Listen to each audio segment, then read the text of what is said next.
में जल रहा है केरेडारी के जलता। केरेडारी एनटीपीसी के द्वारा केरेडारी कोल ब्लॉक के नाम से एनटीपीसी उत्खनन कर रही है।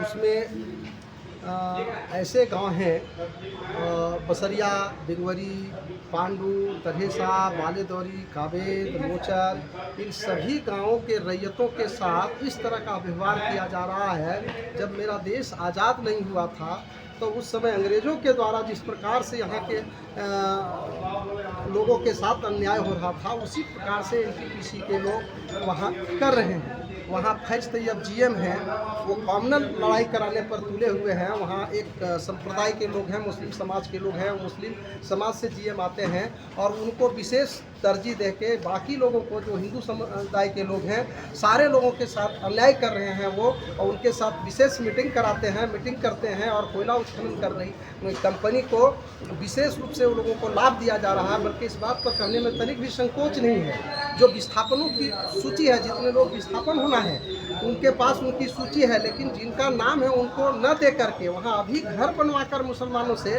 और वो बिल्कुल वो उनको लाभ दे रहे हैं विस्थापन का। क्या कुछ मांग को लेकर अभी पहुंचे हैं डीसी जी, कार्यालय? अभी डीसी साहब, डीसी मैडम के यहाँ हम लोग आए थे। कई बार इसके पहले भी हम लोग आवेदन दे चुके हैं कि वहाँ आप जाएं और कोई ना कोई समिति बना के, और जो एनटीपीसी के पदाधिकारी हैं वो बिल्कुल जो रैयतों के साथ अन्याय कर रहे हैं इस मुद्दों को लेकर के। अभी कल से पता चल रहा है कि ट्रांसपोर्टिंग की कंपनी कोई आई है और वो कोयला का ढुलाई शुरू करेगी, तो उसमें जो उसका सड़क बना हुआ है वो उस लायक नहीं है। जो हम लोग चलते हैं, जो राज्य सरकार की सड़कें बनी हुई हैं, उससे वो कोयला ढुलाई करना चाहते हैं। न पानी का व्यवस्था, अभी कोयला उत्पादन में जो मिट्टी धूल सबके घरों पर 6-6 इंच जो है गर्दा बैठ गया है। और इन सब बिंदुओं पर जब हम लोग प्रबंधन के लोगों से बात करते हैं कि आप कोयला का जो नियम है उसके तहत कोयलरी चलाइए, आप कोयला खोद के निकालिए, उसका मनाही हम लोग नहीं करते हैं। कोयला देश को ज़रूरत है, कोयला निकालने के लिए सब लोग मिल के सहयोग भी किया।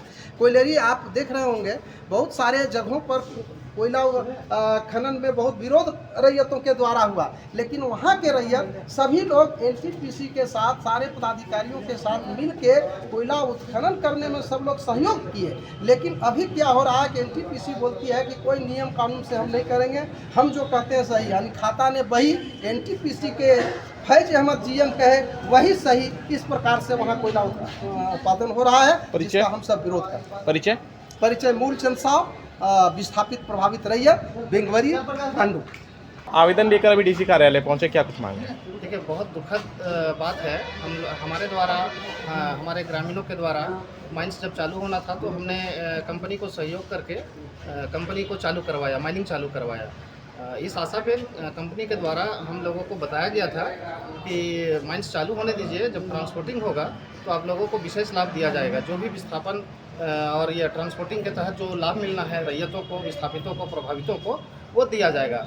लेकिन अभी पता चल रहा है कि ट्रांसपोर्टर के द्वारा कल ही ट्रांसपोर्टिंग कार्य चालू करना है। लेकिन ऐसा सिस्टम है कि ट्रांसपोर्टिंग के पहले एक सहमति बनाया जाता है आम पब्लिक के साथ, ग्रामीणों के साथ, रैयतों के साथ एक कमेटी बनाया जाता है, जिसके माध्यम से सर्वसम्मति से ट्रांसपोर्टिंग का कार्य चालू होना है। लेकिन अभी एनटीपीसी से जब हमने ये बात किया कि सर पता चल रहा है कि ट्रांसपोर्टिंग कल से चालू होना है, तो वहाँ से बताया जाता है कि आप विस्थापित हो रहे हैं, हम आपसे बात क्यों करेंगे, आपसे हम बात करेंगे ही।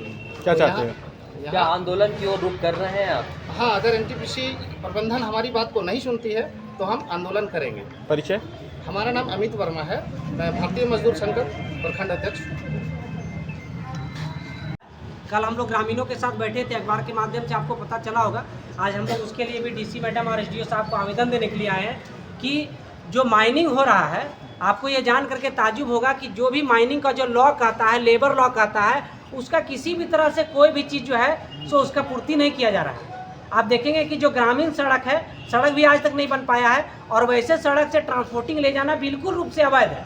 लेकिन क्या है कि जो बीजीआर कंपनी है और जो एनटीपीसी के जो लोग हैं, वो लोग जो है सो प्रशासन का डर दिखा करके ज़बरदस्ती गांव वालों को डरा धमका करके ट्रांसपोर्टिंग का काम करना चाह रहे हैं। और इसका हम लोग पुरजोर विरोध कर रहे हैं। अभी परमिशन के लिए भी हम लोग देने जा रहे हैं एसडीओ साहब को, और कल से वहाँ जो धरना प्रदर्शन चालू रहेगा और लगेगा कि हम लोग को जेल भी जाना पड़ेगा तो हम लोग जेल जाने के लिए तैयार हैं। लेकिन जो है एनटीपीसी और बीजीआर के द्वारा जो अवैध माइनिंग का जो काम है, अवैध ट्रांसपोर्टिंग का जो काम है, उसको किसी भी रूप से हम लोग चलने नहीं देंगे। ये हजारीबाग के लिए विस्थापन एक महत्वपूर्ण समस्या बन चुकी है, और जिस तरह से जो अभी घोषित प्रत्याशी है उन्होंने संकेत दिया है कि जो लोकसभा चुनाव है उसमें विस्थापन भी उनके नज़र में होगा, कैसे देखते हैं आप? देखिए, सबसे बड़ी बात तो मैं ये बताना चाहता हूँ कि पूरे बड़का गांव और केरेडारी हजारीबाग का चूंकि एक बड़ा क्षेत्र है और लगभग है तो 30 से 35 माइंस वहाँ खुलना है, मात्र 3-4 माइंस अभी चल रहे हैं। तो आप समझ लीजिए कि विस्थापन तो एक बहुत बड़ा मुद्दा रहेगा।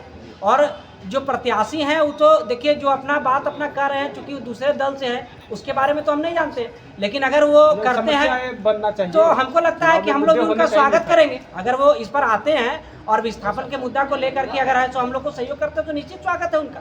लेकिन हजारीबाग की जो समस्या है पिछले आप दिनों से देख रहे हैं कि कोई भी जनप्रतिनिधि जो है इस पर बोलने के लिए तैयार नहीं है, और जिला प्रशासन जो है अपने गुंडागर्दी के बल पर, सरकार हमारी है उसके बावजूद हम आपसे ये कहना चाहते हैं कि जिला प्रशासन स्थानीय थाना और पुलिस के माध्यम से गुंडागर्दी के बल पर जो है सो अवैध रूप से ट्रांसपोर्टिंग कराने का प्रयास कर रही है। जो विस्थापितों का जो पुनर्वास हो रहा है वो क्या कुछ पुनर्वास हो रहे हैं बड़का गाँव क्षेत्र में? देखिए, पुनर्वास वही है कि आपको क्या है कि आपका 2 एकड़ जमीन है और आपको है सो एक छोटा सा जगह दे दिया जा रहा है। आप जाकर के देख लीजिए जो आरएनआर का जो कॉलोनी बसा है वह किसी रूप से किसी लोग के लिए रहने के लिए है कि नहीं, देखिए एक बार आप लोग, और उसके बाद आपको समझ में आएगा कि पुनर्वास की स्थिति, विस्थापन की स्थिति क्या है। केवल जो है कंपनी के द्वारा आईवास किया जा रहा है कि ताकि खनन हो रहे हैं। हाँ बिल्कुल, खनन हो रहे हैं, नदी नाला तालाब बर्बाद हो गया, पॉल्यूशन का पूरा मामला है, और उसके बाद लोग जो है सो बदतर जिंदगी जीने के लिए तैयार है। और बड़का गाँव की मूल समस्या है खनन के वजह से और विस्थापन और विस्थापन हो रहे हैं, लेकिन पुनर्वास नहीं हो पा रहा। और इससे भी गंभीर मामला जो आप देखेंगे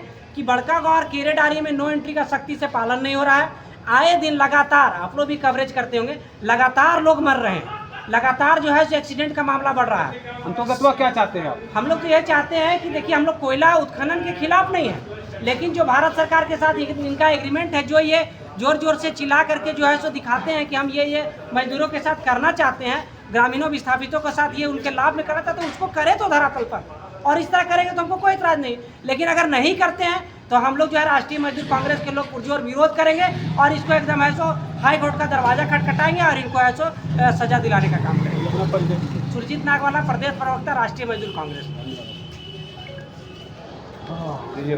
हो गया ना।